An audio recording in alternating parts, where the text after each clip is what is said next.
अपने नाजरीन को अपडेट करें। इसराइल ने घुटने टेक दिए। इसराइल ने अमेरिका से जंग बंदी की अपील की है। अमेरिका ने इसराइल की अपील पर कतर से राबता किया। आलमी न्यूज एजेंसी रॉयटर्स के मुताबिक अमेरिका सदर ट्रंप ने कतरी अमीर को ईरान से राबता करके ईरान से जंग बंदी की दरख्वास्त की। कतरी वजीर आजम ने ईरान को अमेरिकी तजवीज पर जंग बंदी के लिए मनाया है। इसराइल ने घुटने टेक दिए हैं ईरान के आगे। बड़ी अपडेट है, बड़ी न्यूज से आगाह करें आपको।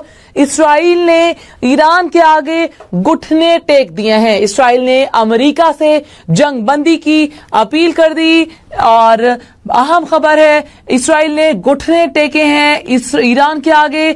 इसराइल ने जंग बंदी की अपील की है और अमेरिका ने इसराइल की अपील पर कतर से राब्ता किया है। आलमी न्यूज एजेंसी रॉयटर्स के मुताबिक अमेरिका सदर ट्रंप ने कतरी अमीर को ईरान से राब्ता करके जंग बंदी की दरख्वास्त की और कतरी वजीर आजम ने ईरान को अमेरिकी तजवीज पर जंग बंदी के लिए मनाया है। आपको बड़ी खबर से अपडेट कर रहे हैं कि इसराइल ने घुटने टेक दिए।